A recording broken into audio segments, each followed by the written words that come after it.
Lake Winnebago near Oshkosh, Wisconsin on Saturday. Lieutenant Darren Rice is with the Winnebago County Sheriff's Office. Initial responders were unable to get to the aircraft immediately, and recovery efforts have been ongoing throughout the day. House Republicans calling for the impeachment of Homeland Security Secretary Alejandro Mayorkas, accusing the secretary of denying the severity of illegal immigration. Speaking on Fox News Live, Texas Republican Congressman Lance Gooden said the Homeland Security Secretary violated public trust. Whether or not it's difficult for you politically at election time is not what we came here to do. We came here to do the right thing. And if the right thing is to impeach Mayorkas for the American people and for our future, then that's what we should do. On Wednesday, the secretary said at a House hearing that illegal border crossings have actually dropped since the peak came before the end of Title 42. Suicide bombing at a political rally on Pakistan's border with Afghanistan has left at least 44 people dead and wounded nearly 200. Senior leader says the attack was aimed at weakening the Islamist Party. The Peshawar district near the Afghan border, the stronghold of the Pakistani Taliban, close ally of Afghanistan's Taliban government. I'm Sue Guzman. This is Fox News. Typhoon? We don't need no stinking typhoon. Instead, what we need is a typhoon recovery loan. And we have that. Up to $10,000 and an interest rate as low as 6.85%. $10,000, APR as low as 6.85%. Apply in person or online at bankpacific.com and let us be your partner in our recovery. Bank Pacific, where let's put branches, we place roofs. Equal credit opportunity lender. Terms and conditions apply. Member FDIC. Are you tired of boring jobs that leave you feeling like a broken record? Well, get ready to tune into the most exciting opportunity of a lifetime. Choice Broadcasting. That Star 101's The Boss and the Point is searching for enthusiastic salespeople and radio DJs to join our incredible team. Salespeople, listen up. Are you tired of selling random gadgets or dull office supplies? At Choice Broadcasting, you'll be selling airwaves. That's right, folks. We're talking about selling the magic of music. And for you music lovers and microphone masters out there, we need DJs who can set the airwaves on fire. Have you always dreamt of being the voice that electrifies the masses? Look no further. We've got the stage where your talent can shine brighter than the sun. So if you've got the charm, the wit, and the desire to be a part of an extraordinary team, grab your headphones and join us today. Call 888-RDIO or 888-7346 for your application. Choice Broadcasting, where sales and radio collide and extraordinary careers are born. Welcome to Tall Tales with Bob Klitzkie, the only show on talk radio where common sense is a lot more common. Phone lines are now open at 888-TALK. That's 888-8255. And now, The Point proudly brings you Tall Tales with Senator Bob Klitzkie. A well-regulated militia being necessary to the security of a free state, the right of the people to keep and bear arms shall not be infringed. Well, it is Red Shirt Monday, and if you're watching Facebook, you can see the face of the legendary Jeff Pleadwell, the pirate who runs Jeff's Pirates Cove. Here's another shot at Jeff's Pirates Cove. Great coffee cups. They really stick with that pirate motif at Jeff's. Okay, so it is Red Shirt Monday. And, of course, I start out with Demi Cotney. And you can't depend on the so-called professional journalists for any content at all anymore. Lucky for us, we've got Candid News and Troy. And Troy's come up with a really good editorial. I'm going to have to take a break here in a second and go retrieve my blue pencil. But it's titled Culturen Cinciulli versus Costumbrin Cinciulli. And it goes like this. The Mariana Islands dubiously were called Isla de los Ladrones during a West meets East misunderstanding that brought property rights to a confrontation with ancient Chamorro culture in March of 1521. No, I wasn't doing Tall Tales then, Jose. Are you sure? I'm positive. My memory's pretty good for the long. It's the recent memory that's tough. It's been more than 500 years, and boy, have we done well to excuse clear theft, rationalizing and assuaging our consciousness in a flirt with culture. Uh-huh. That's all that's needed. Yeah. That was nice. Kulturen Chinchuli, or a culture of reciprocity, is beautiful. It is cultural for us to lend a helping hand and resources to people in need. When someone invites us to a party, we show up with a bowl of homemade potato salad and leave with a plate of steak, right? When some guy's car is stopped in the middle of a road, we turn around and swing in front and reach for the jumper cables. A friend's relative died, we drop an envelope of money into the chinchuli box at the funeral. In our Kulturen Chinchuli, we know what goes around comes around. And if most of us stop to help others in their time of need, someone is bound to stop and help us in ours. I want to believe, as a Chamorro, that nothing in the cultural history of the Chamorro people says it's okay to steal from people. Yet, since the dawn of self-government in both Guam and the CNMI, a tradition of theft disguised as Kulturen Chinchuli has pervaded, arguably growing into the monstrously corrupt political systems we suffer through today. Would that be true even on the 19th floor, Jose? Even on the 19th floor. I think a lot of this has to do with our confusing a culture of reciprocity with the culture, as you were, with a custom of reciprocating. That custom is neither unique to the Marianas nor a practice with which we should be proud. Andrew Jackson is believed to have said, quote, "To the victor go the spoils," in rationalizing his award of federal cabinet positions and jobs to people who campaigned for him to be president in the 19th century. Look where that spoils system got America. We have a tendency to excuse theft from taxpayers. For decades, government employment has largely been about a reward of public jobs for footwork in the election campaign or a promise of support for the next. This is corruption, plain and simple. You know, I've seen people write editorials with old Smith Corona typewriters. I've seen them do it with a sharp pencil. I've seen them do it with a ballpoint pen. This is the first time I've ever seen anyone writing an editorial with brass knuckles. Troy is not pulling any punches here. This is corruption, plain and simple. It just happens so much. Ironically, this custom of you scratch my back, I'll scratch yours has become cultural in our contemporary period of self-government. Here's another pun appropriate to the context. If you can't beat 'em, join 'em.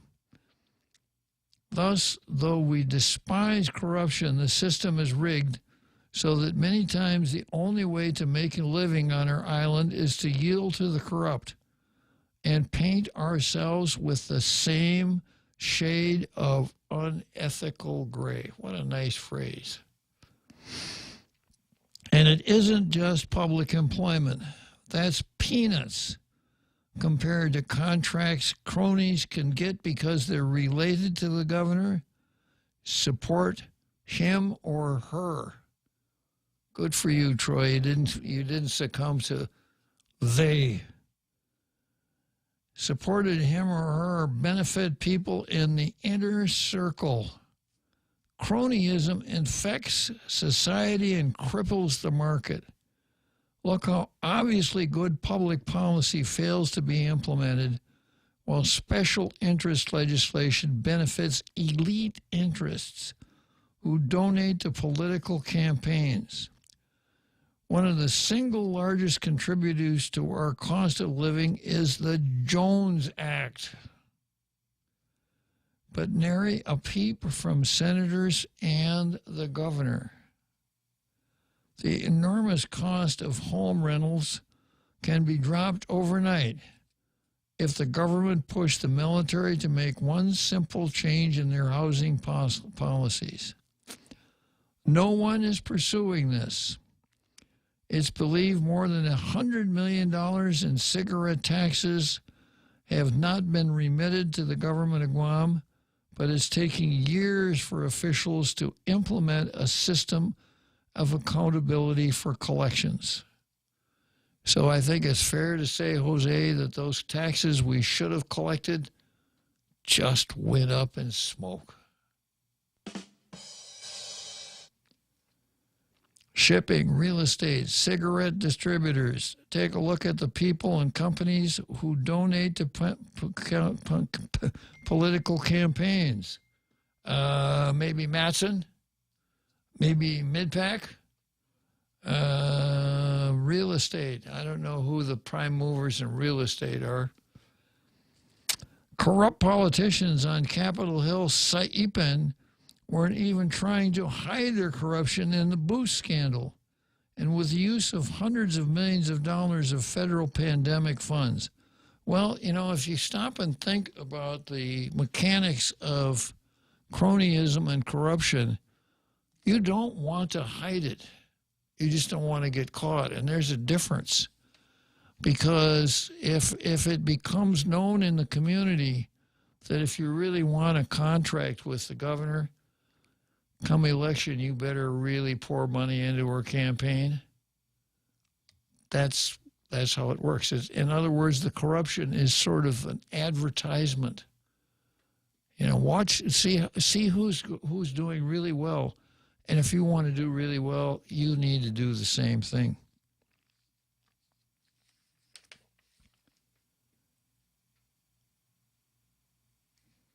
Corrupt politicians, wait a minute here.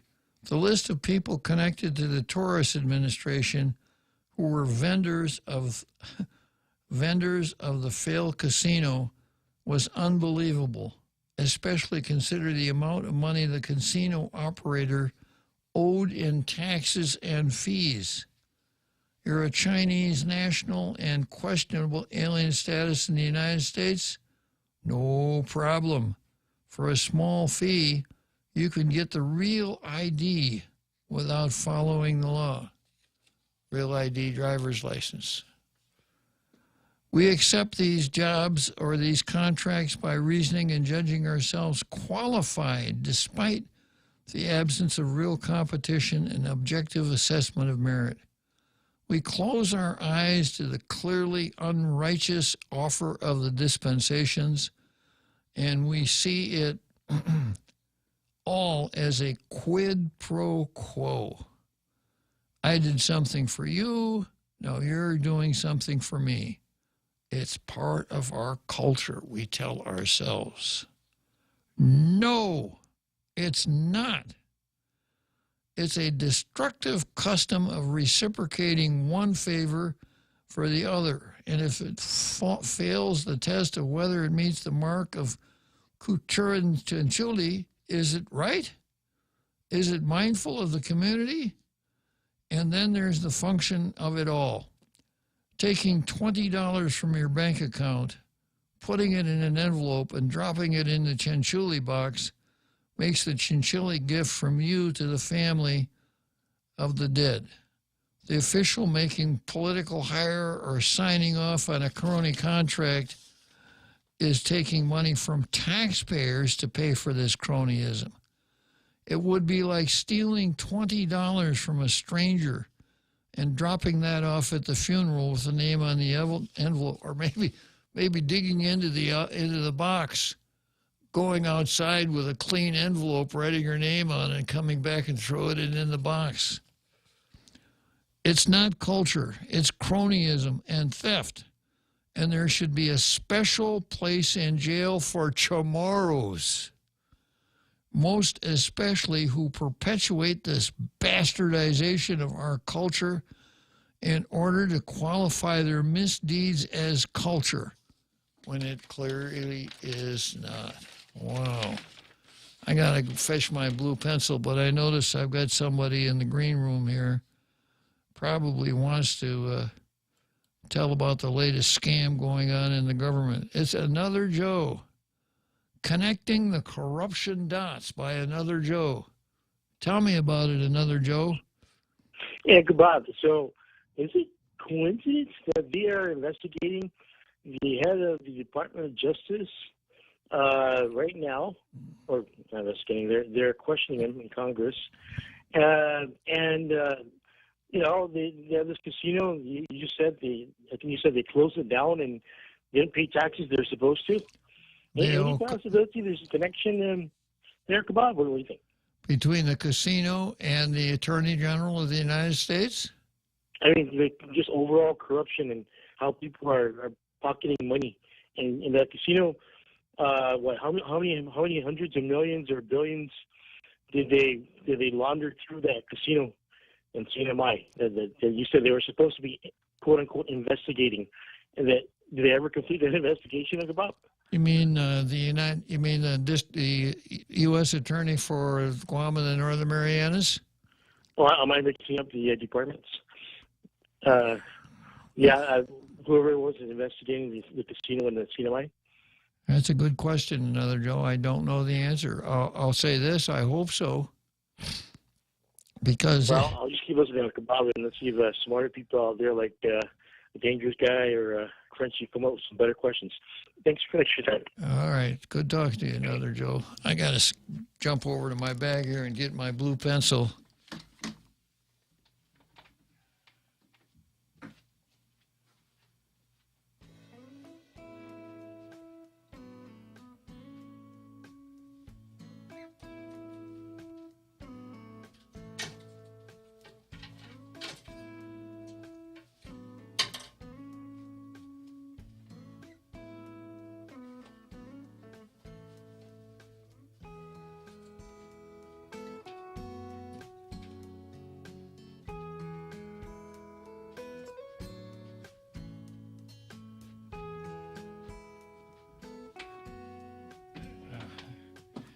The opportunity to use the blue pencil occurs so seldom that I sometimes forget to take it out of my bag.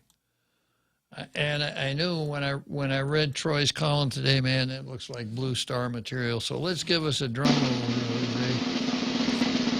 And today, the coveted Blue Star goes to Candid News. Congratulations, Troy. And that takes Troy up to 12 blue stars. Good for Troy. Thank you very much, Troy. That's an important part of the show to know not only what happened, but kind of why it's happening or why it shouldn't happen. Very important part of the show. I really appreciate it. You know, the interesting thing about Another Joe's call is at a time everybody would have, a lot of people would have considered that the tinfoil hat conspiracy theory, that it's all connected. But man, has Brandon showed us that it is all connected. Really? Yeah. And I wouldn't put it past a money laundering operation like the casino was probably meant to fail. and who knows what else was on those hard drives on Hunter Biden's laptop. Yeah. Well, with the casino, you know, there was just an astounding statistic that came out of the casino when it was still operating out of the old duty-free building. It's just this really small building. And that small casino was bringing in more revenue than the largest casino in Macau. And from what I haven't been to Macau since they built the big casinos, but from what I've read, Macau makes Las Vegas look like a small town. So tremendous amounts of revenue went through that. And I don't know exactly how it worked, but I suspect the way it worked was you were able to buy, to book your trip to Saipan with yuan in China in such a manner that when you got to Saipan, you could convert the yuan into U.S. dollars almost without limit. And if you wanted to gamble with it, fine. If you didn't want to, you clearly laundered your money. Where did you get all of those dollars? Oh, I won that at the casino. In Vegas? No, in Saipan. I see. Now, it's given the fact that this has been in the paper, I mean, it's been in the news, it's hard to imagine that somebody at the Department of Justice wasn't aware of this. But, this all happened before this administration. But remember, Biden, everything happened before his administration because he was part of the Obama administration. When did he start, in the 70s? Yeah. Yeah, it's been a long time cultivating these. Yeah, that's true. Relationships. Very true. Okay, let me see what we got in the card for today. We start out with DOE versus Guam Federation of Teachers. We've got Sabina versus voting. China versus Guam. Next item is called Retirees Get Burned. China versus our eco-fascists. Jess Lujan versus Agent Orange. And I see I got somebody in the green room trying to get in here. And it's none other than R. Keith, who wants to talk about corruption. Tell us about corruption, R. Keith. I suspect you have only an academic knowledge of it, not a participant's. Of course not. Of course not. Hello? Uh-huh. Oh, okay, sorry. So what is 10% for the big guy in Chinese? Let me see if I could look that up. Ming Chong Wong Chung. Is that what you meant? How do you say it in Chinese? Yeah. I give up. What is it? Oh, no. That was an open question. Oh. I suspect it was frequently asked in reference to that casino. Yeah. Very possibly. Anyway, I hope you guys are well. Say again, Keith? I hope you guys are well. Okay, thank you, R. Keith. Yeah, that may very well have been. The limited Chinese vocabulary that every businessman who doesn't know anything about doing business in China needs to know. How do you say 10% in Chinese? The amateurs on Guam just say bingo. Right. Yeah. Talking about cronyism. Was he talking about Joe San Augustine? Okay, so picking up the first item on the card here, of course I got to start with systemic racism. And you know how it goes. We've got orange rice, but if you call it orange rice instead of red rice, you might get canceled. Paul Zerzan will tell you the whole story. And I've used this periodically as an analogy to contrast the narrative or the truth with the narrative. And we run into this repeatedly on the show where there are truth and facts, but people, for reasons of their own, usually on the hard left, want to repudiate the facts and the truth by referring to their narrative as though it is the truth. And they practice repressive tolerance. If you want to tell the truth instead of parrot the narrative, it's violence. Speech can become violence, and you need to be silenced or canceled.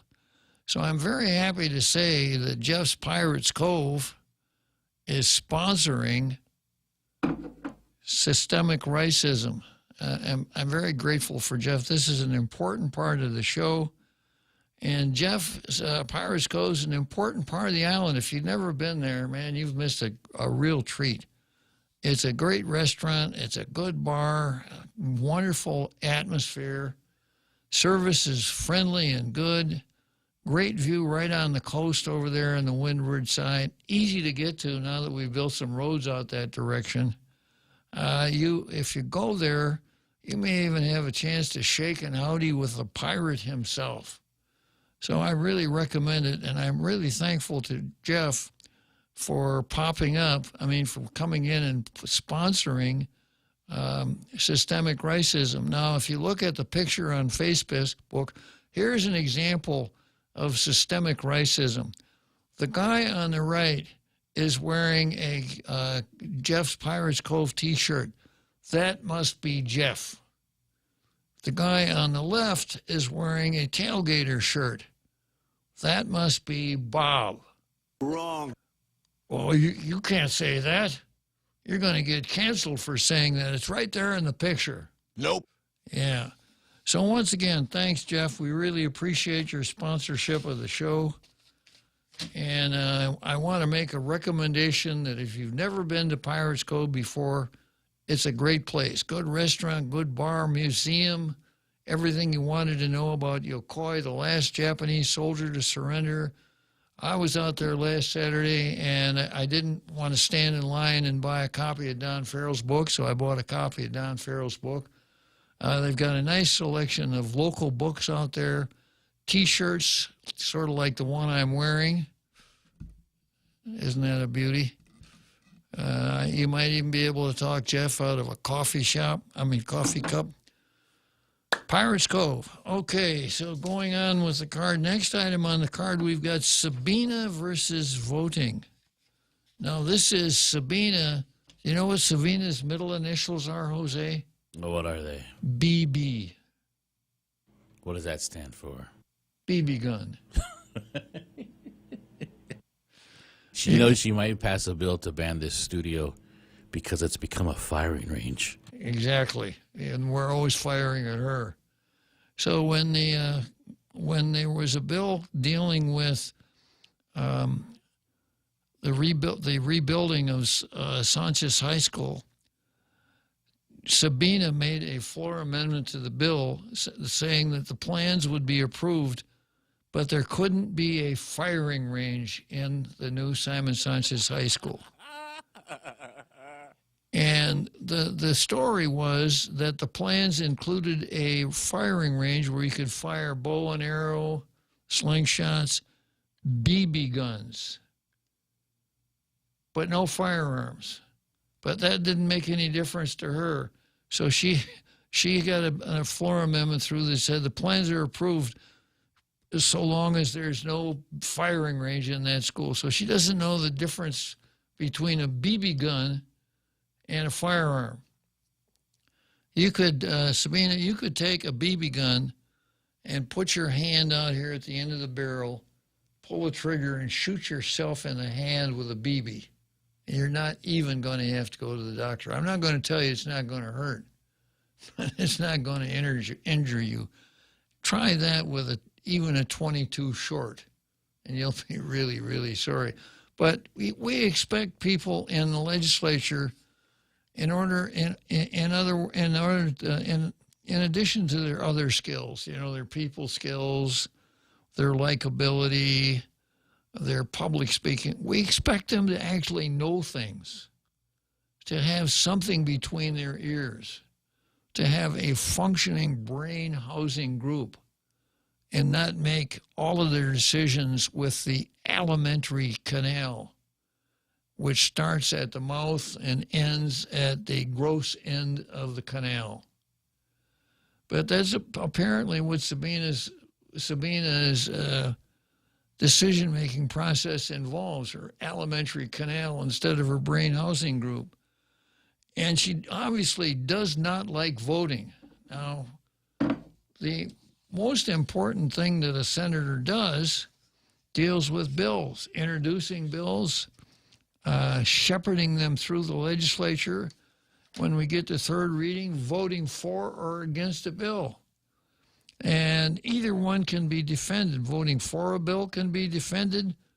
Voting against a bill can be defended, so long as the senator has relied on reason rather than emotion to vote on that bill. Well, Bill 7937, as you were, that's not the right number. Bill 730, Chris Duenas' Bill 737, which is actually the latest iteration of the Bob and Ray resolution. What it does is it does not give the governor an open ticket to keep declaring states, COVID states of emergency 30 days after 30 days after 30 days. The bill sets up a procedure where the legislature would have to renew it after 60 days, so she can come over to the legislature and make her case as to why it needs to be renewed, instead of doing it the way she did before in the last emergency, which just is, well, I'm the Red Queen, and I'm going to do it, and anybody who doesn't like it, off with your head. So when it came down to a vote, here are the senators that voted against it. Walt Parkinson, Roy Kanata, Roseanne Augustine, Amanda Shelton, and Tina Rose Munya Barnes. Now, that's no surprise, because these are the non-coalition Democrats. These are not the Therese Titlahi Democrats.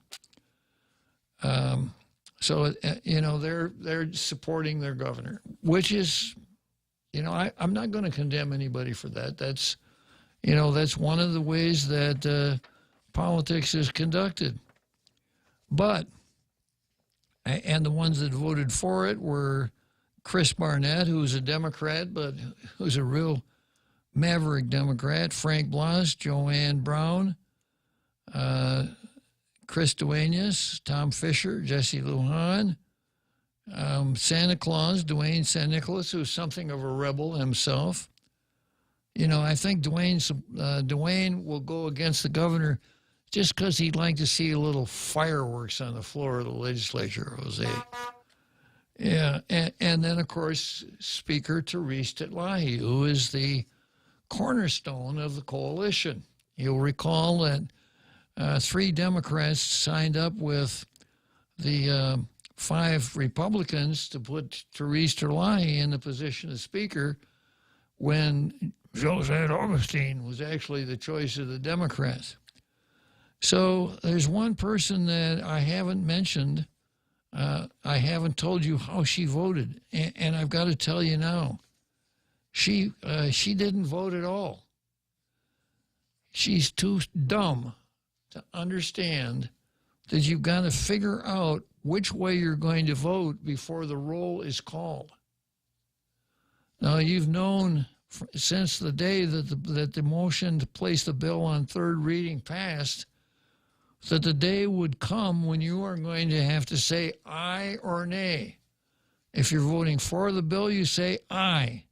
If you're voting against it, you say nay. It's one of those or the other. There's no fudging on it. So one would think that Sabina Paris, the firearms expert herself, would have known from the get-go, because she is not a loyalist. She's with the coalition. So you would have thought she knew exactly what was going on, and when it came time for her to vote, in a loud and clear voice would have said, when it goes like this, Senator Sabina Paris, as you were, Senator Sabina Torres Paris, aye. Or Senator Sabina Torres Paris, nay. You would have thought that's what happened. Okay, I'll imitate what Senator Paris said when her name was called. Pass. Next time around, pass. Next time around, pass. So the standing rules of the legislature that if a senator refuses to vote 3 times, that the recording secretary records that in the journal as a nay vote. So Senator Paris voted against Chris's bill, siding with the governor, but she did it sotto voce, so to speak. All right, let's take a break and we'll come back to Senator Paris.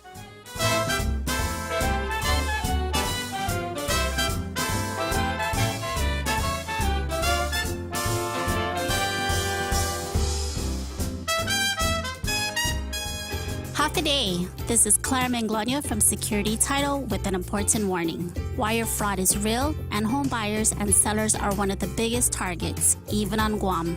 When sending money by wire transfer, be sure to confirm the wire instructions by phone, not email. In this case, it's good to be suspicious and know who you're dealing with. Let the professionals at Security Title work with you to minimize loss due to wire fraud. We are here to help. Listen to The Point anytime, anywhere on Odyssey. Odyssey is your new audio home for all the music, news, sports, and podcasts that matter to you. Find your favorite stations like The Point and discover more. Music stations, local and trusted news sources, sports talk and team coverage, plus today's biggest podcasts. Find it all on the Odyssey app. AUDACY. Now, more Tall Tales with Bob Klitzkie. Spitting truth like watermelon seeds at a summer picnic. Call now, 888-TALK, 888-8255. No, Senator Paris, you're not going to get credit for doing some kind of a strategic stunt. And Joe Titano, too, you need to wise up. And you need to understand what happens when these senators are passing like this, because I'm not going to explain it anymore. If a senator passes, I'm going to take it at face value that they haven't made up their mind whether they want to vote yay or nay at the time the roll is called. They need more time. So if you need more time, I think next election you ought to spend some time out of office. So let's start a rule here.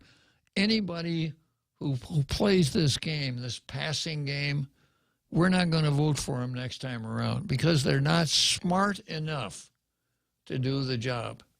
You got to have more than a room temperature IQ to be a senator. So congratulations, Senator Paris. You made the cut. Okay, GFT versus DOE. I've got an article here that ran a couple days ago. DOE's plan to reopen schools remain up in the air. There's a quote from Joe Sanchez from the Department of Education, and this has been in the news repeatedly. The schools are a shambles. They can't pass public health inspections, and if they could, public health doesn't have enough inspectors to go around and inspect the schools. And they found out the hard way that they can't just sign a piece of paper that says A on it and give a school a passing grade unless they actually do the inspection, unless they want to do their next inspection down at Superior Court in a criminal case. So this is perhaps as great a crisis that we've had as far as the schools are concerned, I think probably going all the way back to Typhoon Karen.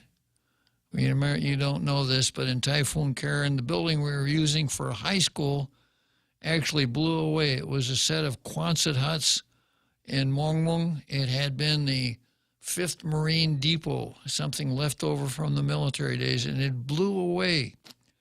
So in order to accommodate the students, Tumon High School went on double session. You had George Washington in the morning, Tumon High in the morning, George Washington in the afternoon. Karen was in 1962. Later on in 1963, John F. Kennedy was assassinated, and the next year, Tumon High School was renamed JFK. So, the school business was tough. after Typhoon Karen. An awful lot of the schools that you see today were built with money that the feds poured in here to rebuild or build schools. So we're in that situation now after 10 years of neglect by St. John Fernandez. The schools aren't ready to open, and the school officials don't even know when they're going to open. And they're talking about online learning, etc. So we have a union called, it used to be called the Guam Federation of Teachers, because that's what it was. It was a teachers union that looked out for the interests of teachers. They want you to call them the GFT now, because they've expanded far beyond the walls of the schools. They even represent employees in a private company. So they come under the National Labor Relations Act. So you'd expect a teachers union to be very vocal at this time when the schools are in such tough shape. But you know what the GFT has done, Jose? What have they done, Bob? Not a damn thing. They were silent all through the pandemic, except when it came time for hazardous pay. And now with this crisis, not a word, not a single word. Does that just mean they don't care? Well, you said GFT no longer means Guam Federation of Teachers. In other words, they don't stand for anything. No, they stand for a labor union. I'm just on their acronym. It doesn't stand for anything. It's just GFT. Yeah. Well, I'm going to be cynical here. You know, I think what they stand for is the proposition that the more members you have, the more dues you collect. Oh. The more dues you can collect, the more employees you can have, the more money you can pay them. I was shocked to find out a few years ago that GFT was paying its officers. Yeah. I don't know if they're still doing it or not, but they did at one time. So this is a real disappointment for me that the Guam Federation of Teachers has